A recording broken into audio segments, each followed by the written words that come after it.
So Kerala elections, or should I say Keralam elections, are here. And for the rest of the country, it's very important. That advantage CPM has right now. But the Congress, they are really rattled by all these inner conflicts. One of their young leaders, the state president of the KSU, Aloysius Xavier, has resigned from the post as he has been ignored in this candidate list. Interesting statistics: the Congress won at least 50 seats. It was the last time it won at least 50 seats. It was in 2001. For the last 25 years, the Congress has not touched the 50 seat mark in Kerala. That is not seen as a victory by the BJP. It is seen as a victory by an individual, Suresh Gopi. He had an appeal.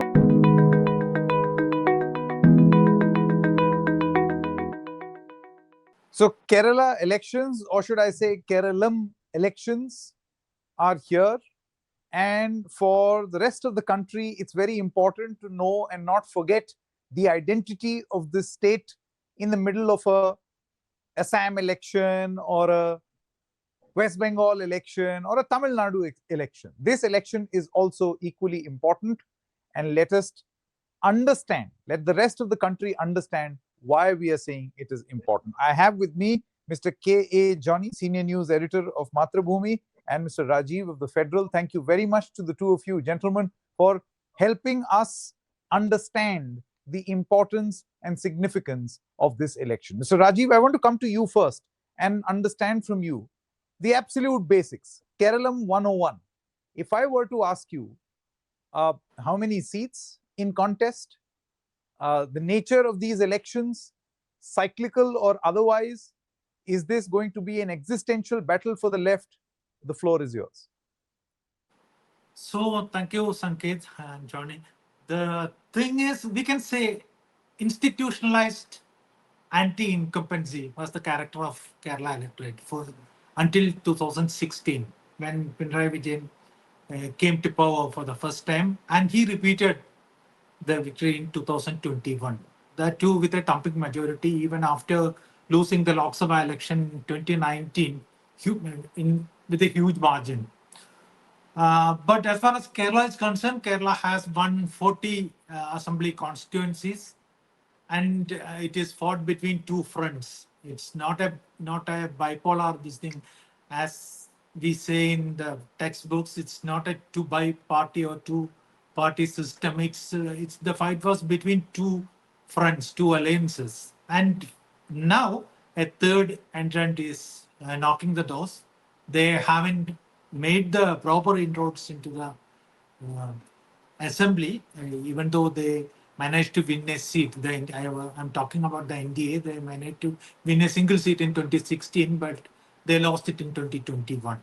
There are 140 seats in Kerala in total. In this assembly, the LDF, the CPIM-led LDF, have won 99 seats. Later, one MLA left their front. It came down to 98. Another MLA last week also put in his paper. Now the floor strength. On the last assembly session, the floor strength was 98. Now it has been reduced to 97. On the other hand, the Congress-led UDF has 41 MLAs in this assembly. That's the base. That's the basic things about Kerala. And as far as your question about the existential question on the left, we can say that they are ruling only a single state in the whole country, and they will have to sweat it out this time. Coming back for a third time won't be that easy as it appears for them inside the committees, but on the roads it seems a bit tough this time. Okay, Mr. Johnny, I'm going to come to you now. And before we talk about individuals, and of course the biggest Keralam export in terms of politics to the country and the world, Mr. Shashi Tharoor and his prospects. Obviously, he is an MP, so he's not going to be affected. But think Keralam and then Mr. Shashi Tharoor's name comes to mind.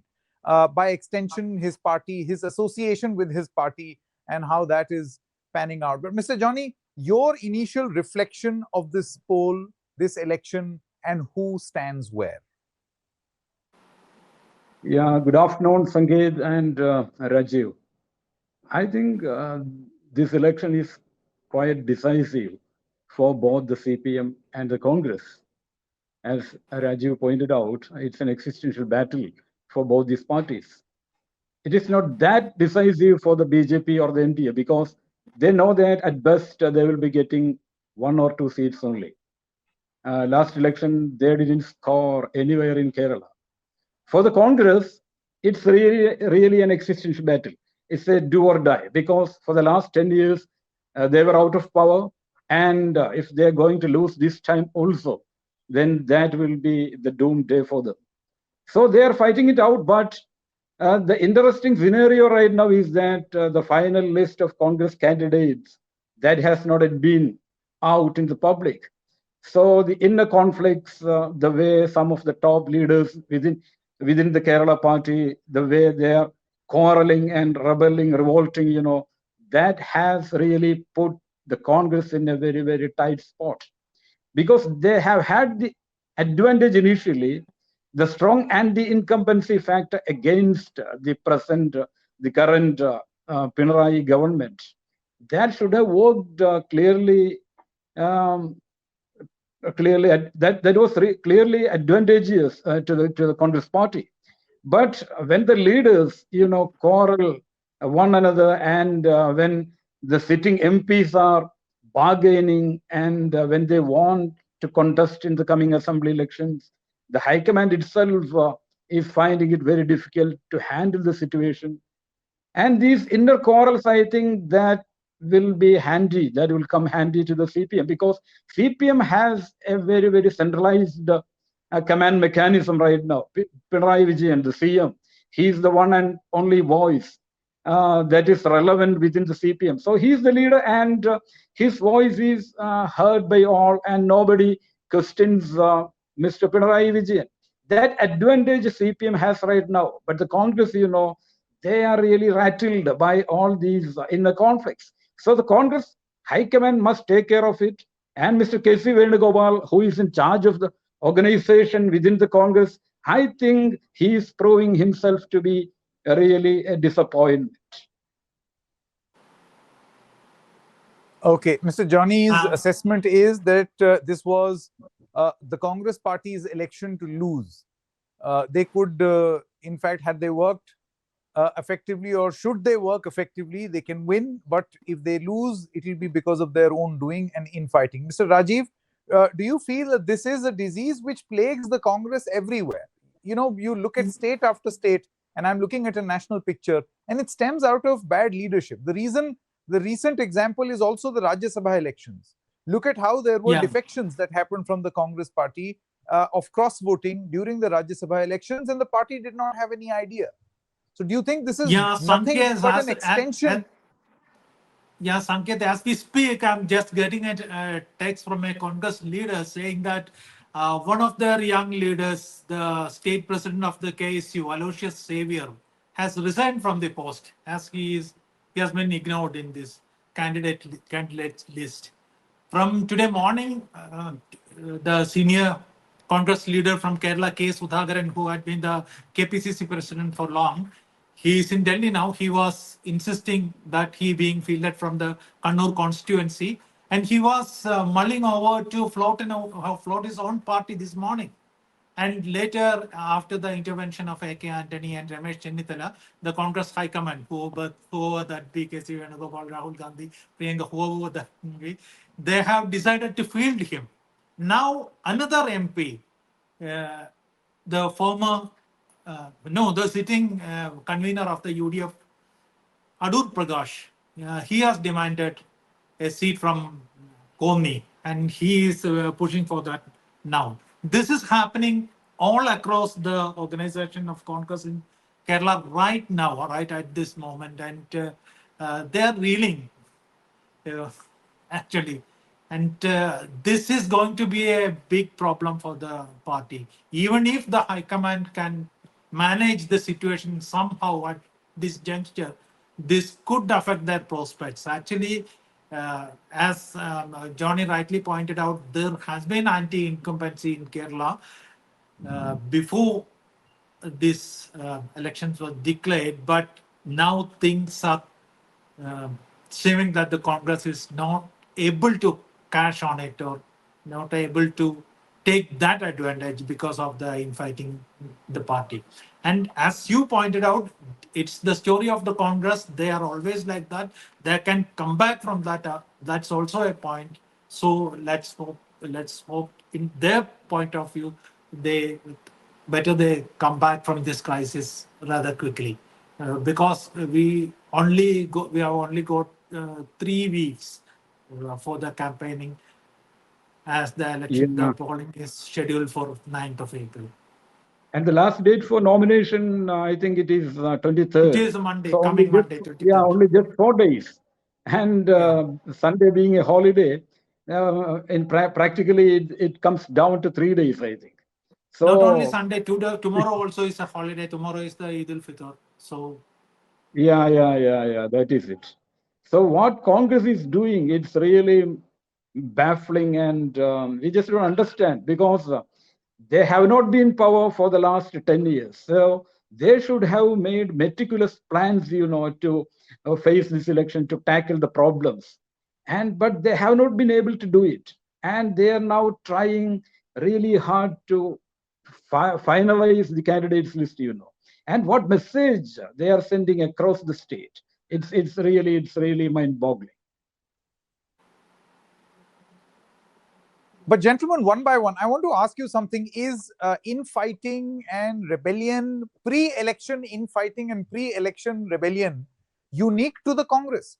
Let me give you an example of the BJP in West Bengal. As soon as the list came out, you had chairs being flung, chairs being broken, doors being broken. This is all too familiar, these scenes in Karnataka, in other state assembly elections, Uttar Pradesh, from where I hail. So I want to know from you one by one, in the context of Kerala, is this unique to the Congress, or this happens in the LDF as well? I can't imagine that there will be no rebellion at all, or no dispute of any kind in one entire political party. Yeah, Mr. Rajiv LDF. first. Yeah, please, Raj. yeah, LDF has their own problems. Actually, this time they have lost 5 or 6 former MLAs who defected to the other side. 2 of them going to BJP and 3 or 4 of them going to the UDF. And when a very senior leader, former minister and 3-time MLA, 4-time MLA and 2-time minister, G. Sudhakaran, who has a very clean track record as a corruption-free minister and big leader in Alapura region of Kerala. He has decided to contest as a independent in Ambalapura constituency, and the UDF is going to back him. Similarly, in Kannur, there are inter-party issues in the CPM, and 2 of their district level leaders are contesting as independents, and they will be backed by the UDF as well. But as a as an organization, CPM has that mechanism to counter these guys, counter this rebellion, and put the entire party behind, entire cadres behind the party machinery, and put up a fight against these rebels as well as their backers, the UDF. So whenever this happens inside the UDF, inside the LDF, they have that mechanism of that cadre system of the CPIM, and even CPI has that kind of a mechanism, being a cadre party And themselves. that being the only difference between LDF and UDF, that in UDF personalities are bigger than the cadre. So it Yeah, becomes difficult for the party to manage. yeah, that's one aspect of this thing. Okay, Mr. Johnny, your assessment. Yeah, UDF, especially the Congress, it's not at all a cadre-based party. Unlike the CPM and BJP, it can never claim that the Congress can never claim that it's a cadre-based party. It's in fact a confluence of leaders, and the leaders have their own followers within the party. So that is the way the Congress works in Kerala, or rather in almost all the other states. But as far as the left is concerned, they were rattled sometime back, by V.S. Sachidanandan's move, when he rebelled against the party.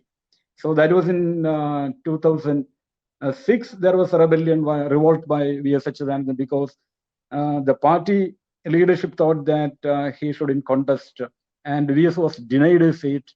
But there were huge, massive protests across the state. And finally, the party leadership, the Politburo, had to take a decision in favor of V.S. Sachidanandan. So apart from the revolt of V.S. Sachidanandan, there were not many there were not many phases that CPM really found it difficult to tackle. Even now, when G. Sudhakaran, the towering leader, the prominent leader from Alappuzha, has quit the party stays intact, and party didn't take a vacillating stand. It made it stand clear that Sudhakaran will not be fielded from Ambalappuzha. But Sudhakaran didn't take it, and he bid goodbye to the party, and party accepted it, that they are ready to face the challenge. But for the Congress, you see, when K. Sudhakaran challenges the High Command, he declares that if he is not given a seat, from the Kannur constituency, if he is not allowed to contest from Kannur Assembly constituency, then he will leave the party, he will form his own. So when the sitting MP, he is the sitting MP from Kannur. So what is he telling the Congress High Command and the people in the Kannur Lok Sabha constituency?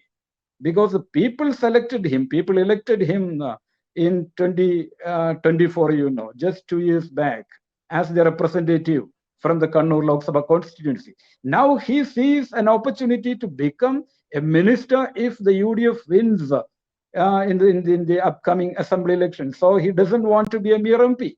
So he thinks that he should have a share in the power.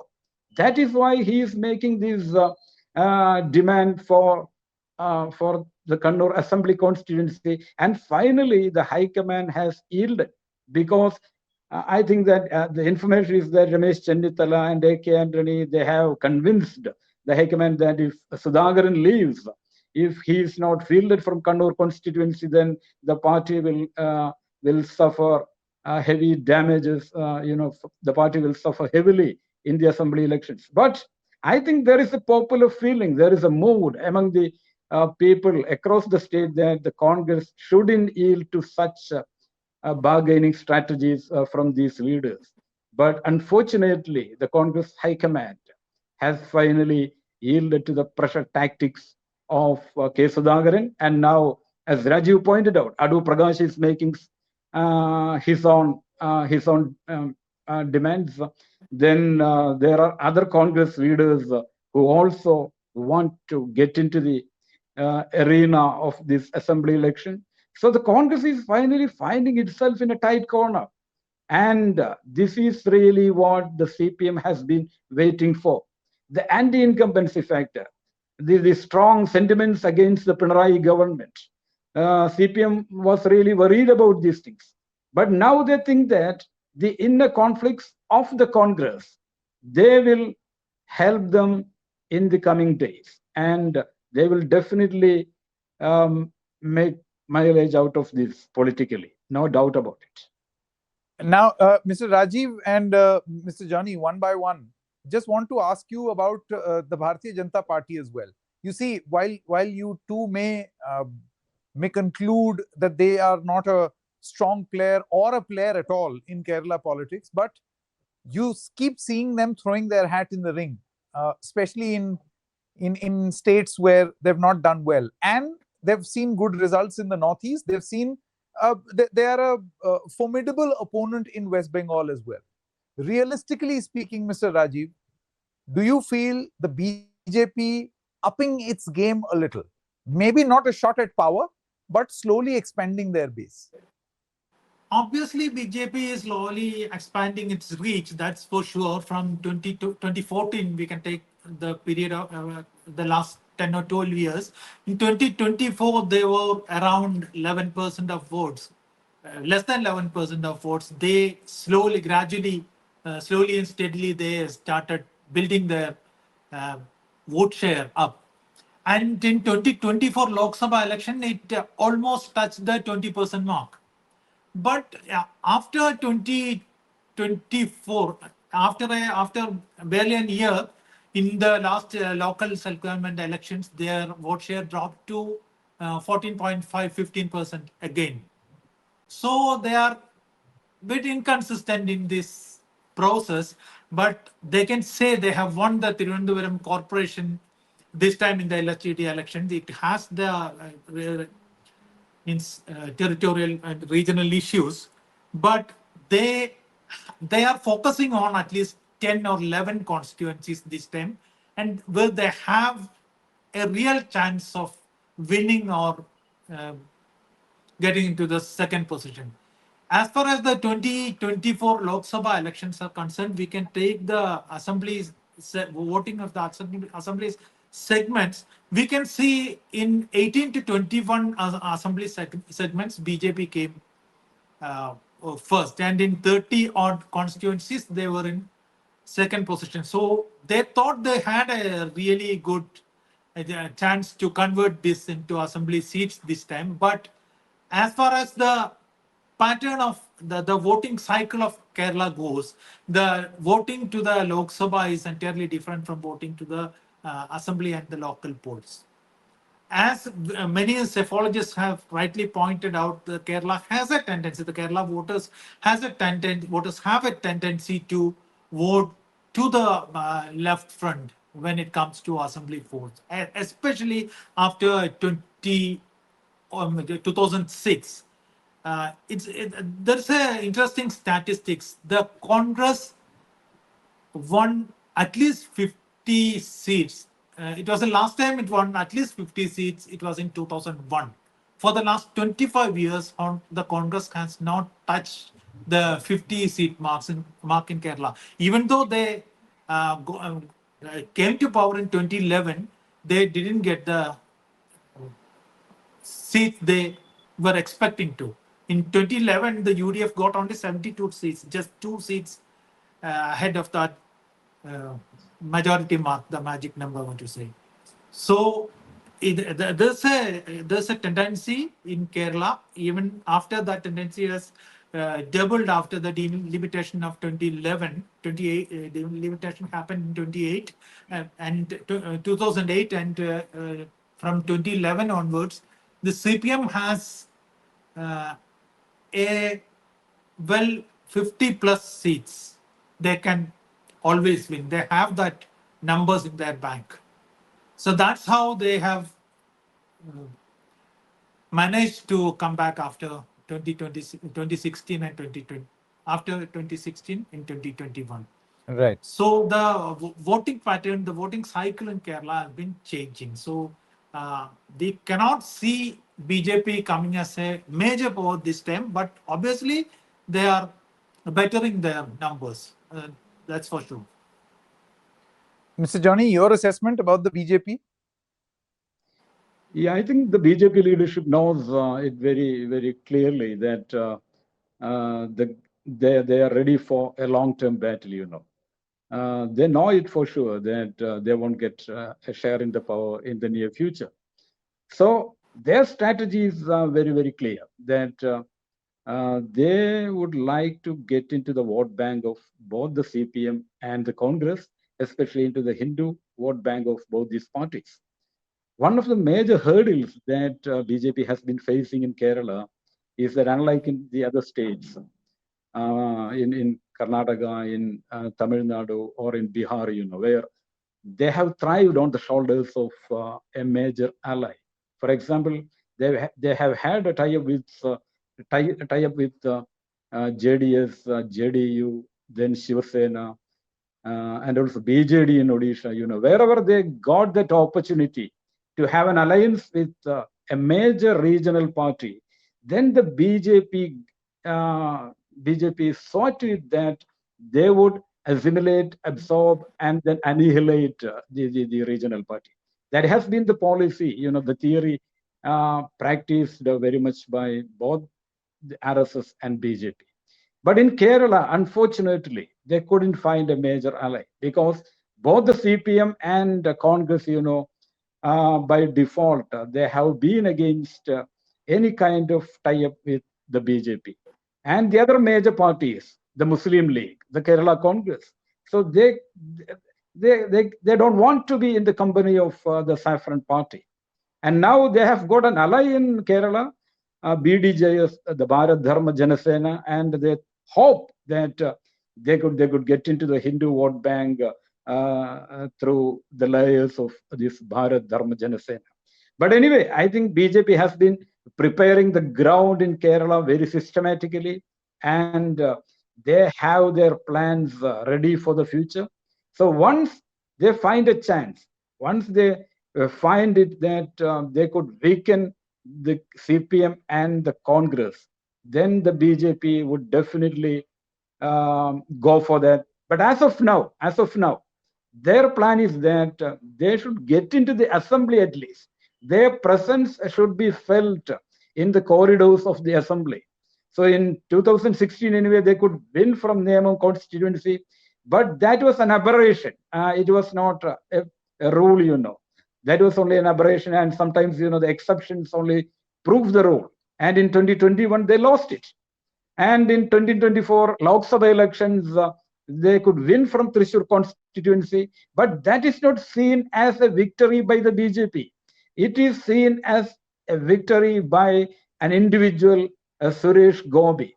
He had an appeal, he had an appeal with the masses, and he had his own ways, in winning the hearts of the people. So it was more or less the victory of an individual. So as of now, the BJP is concentrating on 10 or 11 seats because, as Rajiv pointed out, in the last Lok Sabha election in 2024, they came first in 11 assembly constituencies in Kerala. So they think that if they could field really charismatic candidates, really mass leaders in these constituencies, if these leaders have a connect with the people, then they could have an advantage there. But they experimented with E. Sridharan, they experimented with J.K. Thomas, the former DGP, and they have had experiments with many other non-political faces, but they failed miserably. Only in Suresh Gopi, they could get a winning face. So they are now seeking celebrities. They are now going after, some popular faces. But unless and until they get a charismatic, a mass leader, I think it will be really difficult for BJP to capture the mind and imagination of Keralites. All right. Thank you very much, Mr. Johnny and Mr. Rajiv, for joining us and giving us an idea of what to expect in the Kerala elections or what not to expect in the Kerala elections. Thank you so much for joining us.